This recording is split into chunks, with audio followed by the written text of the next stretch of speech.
Então vamos lá, pessoal. Boa noite. Mais uma aula de direito penal, ainda dentro do estudo da teoria geral do crime. Nós vamos estudar autoria e participação, tá? Matéria muito importante para nós, muita coisa interessante aqui a ser dita ao longo dos próximos slides. Vamos lá. Primeiro a gente começa por autoria. Conceito de autoria, Para definir autoria é necessário conhecer as diversas teorias que vão discutir o assunto, Diante do caso concreto, será muito importante diferenciar as figuras do autor e partícipe. A gente ouve muito falar, Participou do crime. Ah, tá, ele participou. Participou é uma palavra genérica. Ele participou como? Como autor ou apenas como partícipe mesmo, Vamos lá, a gente vai desenvolver isso. As várias teorias podem ser classificadas em dois grupos, tá? Os grupos das teorias unitárias, que não diferenciam autor e partícipe. Autor e partícipe equivalem. Participou do crime, você pode ser partícipe ou pode ser autor. E tem as teorias diferenciadoras, Que diferenciam autor de partícipe, tá? Então vamos lá. Primeira delas, teoria subjetiva ou unitária, não diferencia autor de partícipe, igual a gente acabou de falar, As teorias unitárias, não fazem essa diferença, considerando-se autor todo aquele que de alguma forma contribui para a produção do resultado. Então, você contribuiu com o resultado, você é autor. Um sujeito mata o seu desafeto. A atira contra B e mata B. Quem passou a arma para A foi o seu grande amigo C, tá?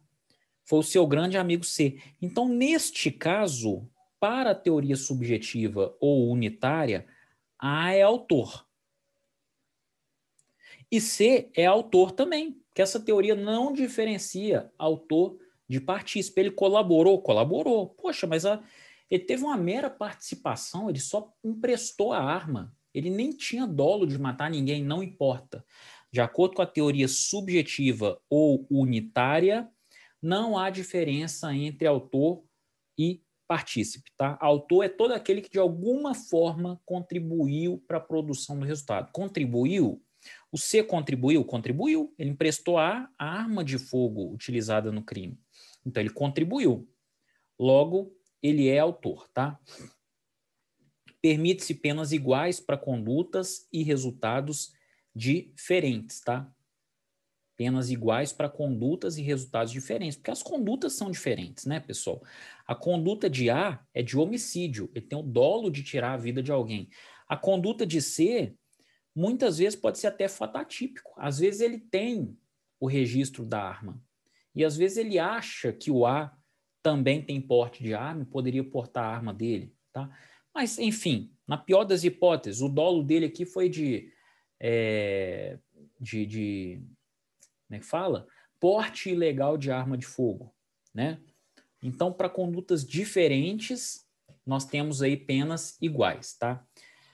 Só que essa teoria não é muito adotada, Uma parcela ínfima da doutrina que adota uma teoria subjetiva ou unitária. Já não cabe mais direito brasileiro, porque fere gritantemente o princípio da individualização da pena, Então, a gente vai individualizar a pena, a gente tem que individualizar, inclusive, se o sujeito é autor ou ele é um partícipe apenas, tá? Vamos lá. Mas, professor, qual a diferença de autor e partícipe? Calma, a gente vai chegar lá. Primeiro vamos ver as teorias e a gente vai desenvolvendo, tá? Teoria extensiva também não distingue autor de partícipe, tá? Também não distingue. Também é uma das teorias unitárias, mas permite o estabelecimento de graus diversos de autoria. Então, com a previsão de causas de diminuição conforme a relevância de sua contribuição. Então, na teoria extensiva, nós ainda temos aquela ideia, olha, participou é autor. Contudo, aqueles que participaram menos, participou que eu estou falando é a palavra genérica, não é de partícipe, tá? Participou, atuou naquele crime ali, com uma conduta menos relevante, vai ter uma pena menor, mas ele é considerado autor para todos os efeitos. Aqui, ó, permite-se penas iguais para condutas e resultados diferentes também. Contudo, permite-se, porque também existe a previsão de causas de diminuição conforme a relevância da contribuição. Até permite, mas não necessariamente, tá? Mas aqui também, né, gente, não tem como, né? Fere o princípio da individualização da pena. É muito difícil sustentar esse tipo de argumento. Vamos evoluindo. Teoria objetiva ou dualista. Finalmente, né, estabelece a distinção entre autor e partícipe. Autor é uma coisa, partícipe é outra. Então vamos lá. Ela se subdivide. Primeira, teoria objetivo formal, tá? Teoria objetivo formal. Autor é quem realiza a ação nuclear típica e partícipe quem concorre de qualquer forma para o crime. Então o autor é quem mata. O núcleo do tipo penal do homicídio não é matar alguém? Então, o autor é quem mata. O partícipe é aquele que, por exemplo, forneceu a arma de fogo, tá? E aí vocês compreendem, estão começando a compreender a diferença de autor e partícipe. O autor sempre a conduta dele é muito mais próxima do resultado do que o partícipe, tá? Teoria objetivo material. Autor é quem contribui objetivamente de forma mais efetiva para a ocorrência do resultado, não necessariamente praticando a ação nuclear típica. E o partícipe, por sua vez, é o concorrente menos relevante para o desdobramento causal, ainda que sua conduta consista na realização do núcleo do tipo. Então, muitas vezes, pessoal, aquele homicídio a mando, o sujeito que disparou a arma de fogo e tirou a vida da vítima, ele é o partícipe. E o autor, efetivamente, é quem mandou, o mandante do crime. Por quê? Porque o autor é quem contribui objetivamente de forma mais efetiva para a ocorrência do resultado. Não necessariamente, olha só, não necessariamente praticando a ação nuclear típica. Então, aquele sujeito ali que é o barão, o coronel daquela região, ele decide, eu vou matar fulano. E contrata. Gente, por que a ação dele é até mais efetiva para a ocorrência do resultado do que do próprio rapaz que apertou o gatilho? Porque aquele cara é tão coronel que se não fosse aquele que apertou o gatilho, o A, seria o B, ou seria o C, ou seria o D, ou até seria o próprio coronelzão. Então é a conduta dele que determinou a morte, tá? A conduta dele foi até mais relevante do que a do próprio sujeito que puxou o gatilho, tá? Isso de acordo com a teoria objetivo material. Teoria do domínio do fato. Essa teoria é bacana, moderna e a cada dia tem sido mais usada nos tribunais superiores, no STF e no STJ. Olha só.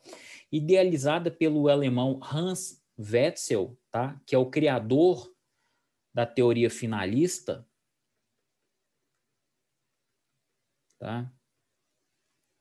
Idealizador da teoria finalista no final da década de 30.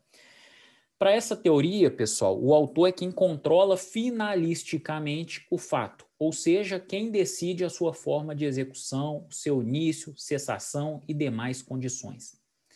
É a pessoa que tem o domínio do fato propriamente dito. É a pessoa que domina, tá?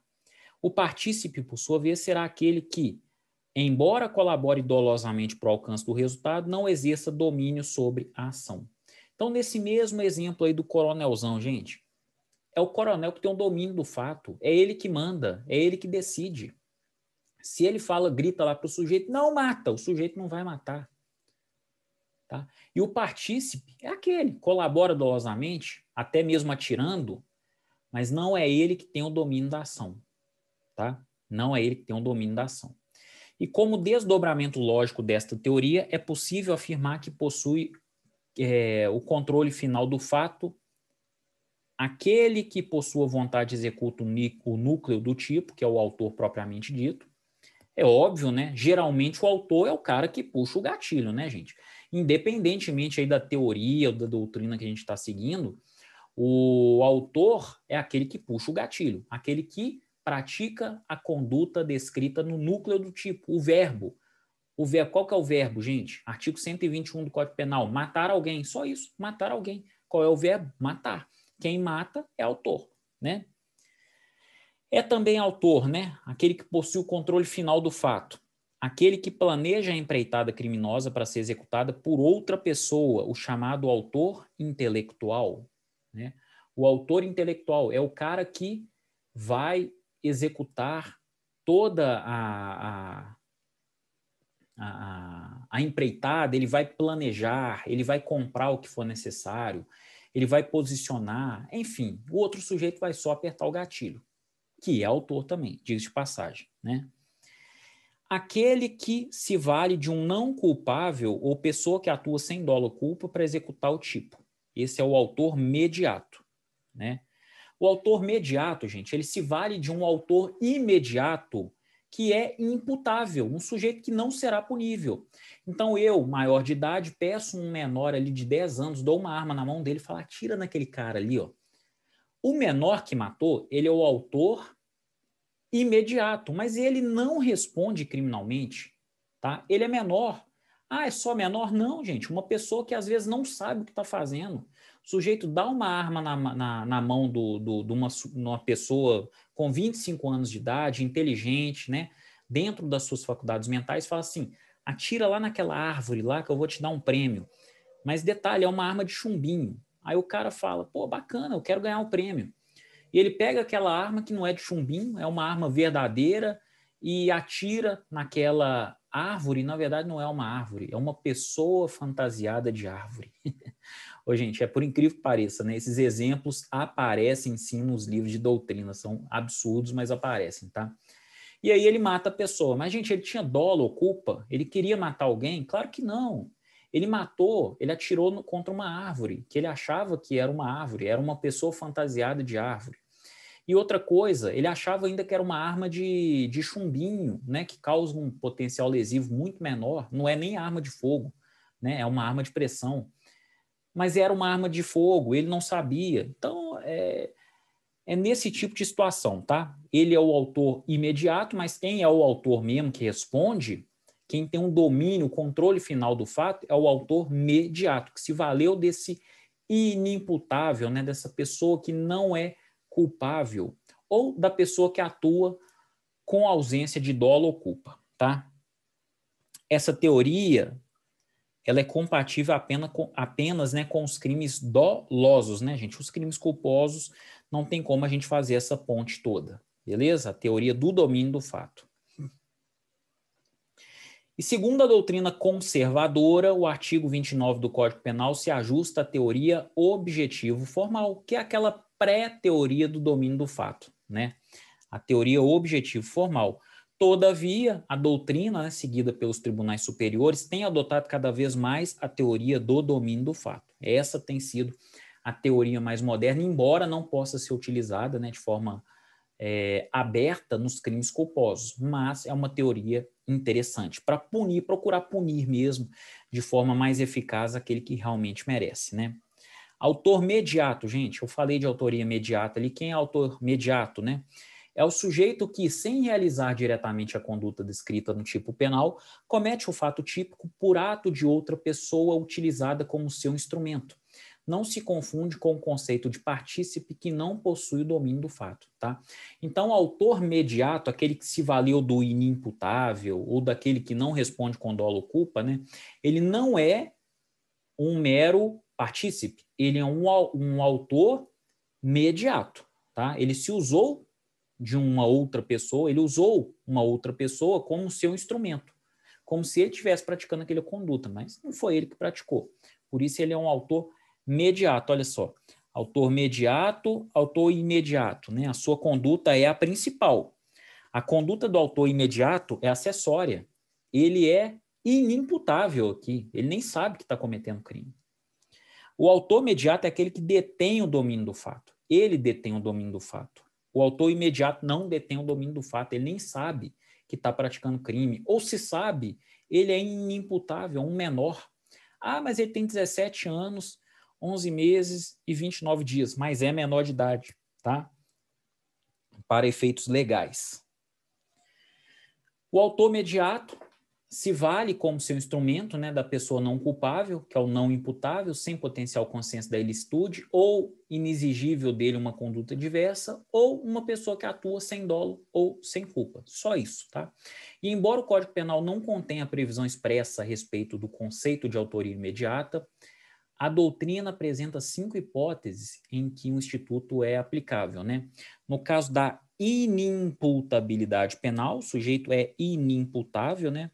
No caso da coação moral irresistível, no caso da obediência hierárquica, no caso de erro de tipo excusável, né? O erro de tipo desculpável provocado por um terceiro, e esse terceiro aqui que é o autor mediato que vai responder, porque ele possui o domínio final do fato, né? E o erro de proibição excusável provocado por terceiro, situação semelhante aqui ao item 4. Tá joia, pessoal? Reparem que, exceto aqui o item 4, né, todas as demais são causas excludentes da culpabilidade, né? São causas que excluem a culpabilidade. E no erro de tipo, a gente tem exclusão da tipicidade. Tá joia? Autoria colateral, conceito interessante também. Ó. Verifica-se a autoria colateral quando 2 ou mais agentes, um ignorando a constituição do outro, concentram suas condutas para o cometimento da mesma infração penal. Nota-se, no caso, a ausência de vínculo subjetivo entre os agentes que, se presente, faria incidir as regras do concurso de pessoas. Então, o que é a autoria colateral, gente? Olha só. O A é a vítima, o alvo. O B quer matar A. O C também quer matar A. E ambos estão atirando contra A.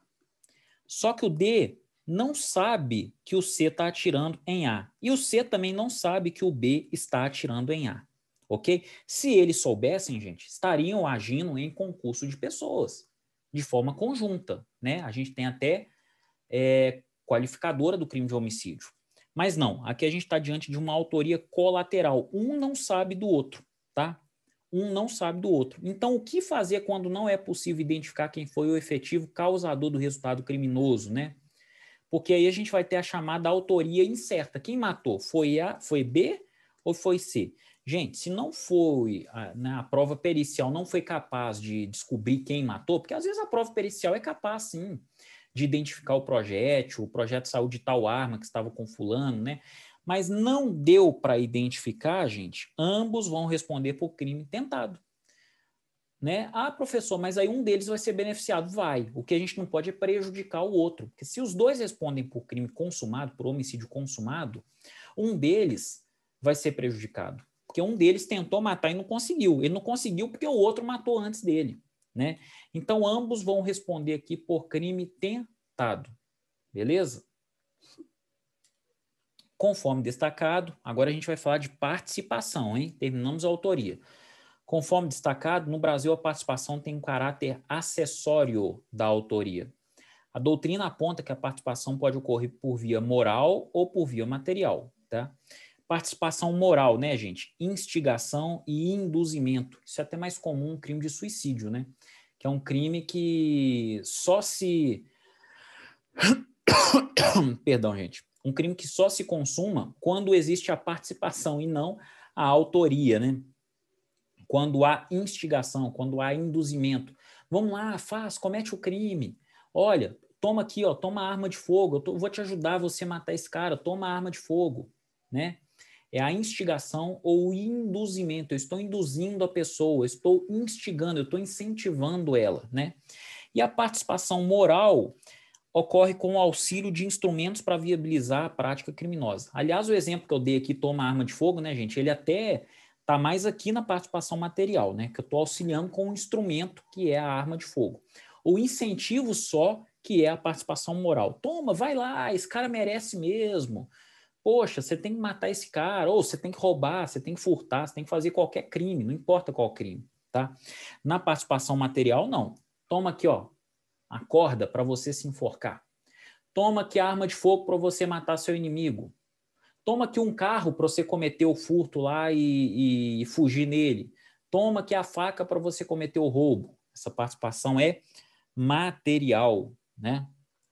Então, a participação pode ser apresentada durante os atos preparatórios ou executórios, mas se consumado o crime, somente se considera eventual assistência se previamente acordada entre os agentes, ok? Além disso, a participação é conduta acessória que depende para ter relevância da conduta principal. Se a conduta principal não deu certo, pessoal, ó, baubau participação. A participação não tem como se concretizar sem a conduta principal, né? E como o partícipe não pratica ação nuclear típica, então não é o partícipe que mata, não é ele que aperta o gatilho, né? Sua ação só será punível, em regra, se o autor iniciar os atos executórios do fato a que havia se proposto. Então, o partícipe só responde se o autor pelo menos iniciar os atos executórios, né? Se pelo menos ele puxar uma arma de fogo e dar um disparo, ainda que ele erre, mas aí a gente tem o início da execução. Somente assim o partícipe vai responder por aquela conduta, tá? E lembrando, né, pessoal, a teoria que tem sido mais utilizada hoje para definir a autoria é a teoria do domínio do fato. Agora, aquela conduta inferior, aquela conduta mais branda, aquela conduta acessória, ela vai para o partícipe aqui, tá? Aquela pessoa que atua como partícipe e não como autora, ok? A punição da conduta acessória depende da principal, tá? 4 teorias, vamos lá.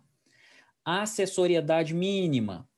Para que a conduta do partícipe seja punida, é necessário que a conduta do autor seja pelo menos um fato típico, tá? Crítica. Pune-se o partícipe mesmo quando o autor age em legítima defesa. Por quê?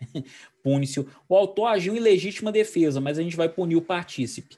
Gente, porque para a acessoriedade mínima, basta que a conduta seja punida como um fato típico. E lembrando que o conceito analítico de crime, né? O fato é típico, ilícito e culpável. Então, o sujeito cometeu a conduta, mas agindo em legítima defesa, tudo bem. Mas o fato é típico? É típico. Então, vai ser punido partícipe. Loucura, né? Hoje em dia não cabe mais na nossa doutrina. Acessoriedade limitada ou média.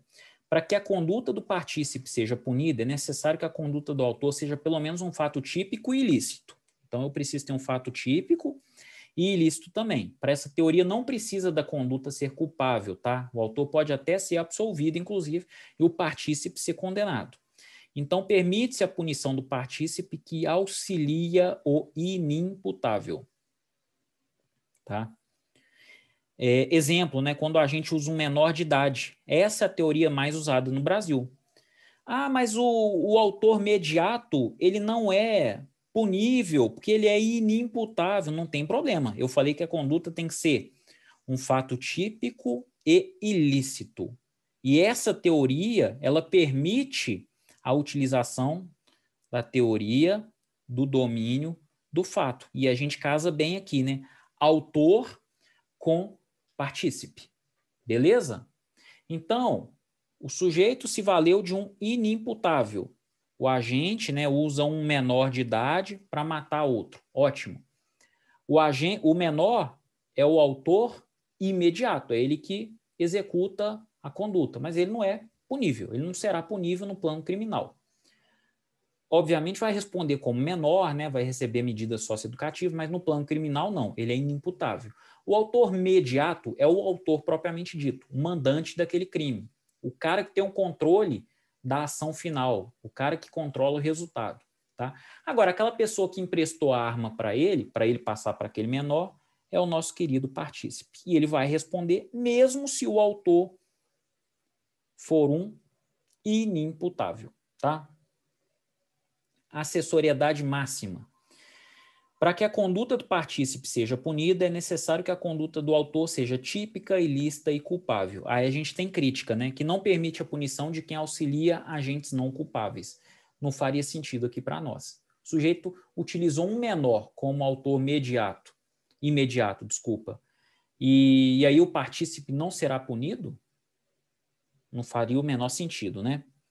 Hiperassessoriedade, né? Para que a conduta do partícipe seja punida, é necessário que a conduta do autor seja típica, ilícita, culpável e ainda punível.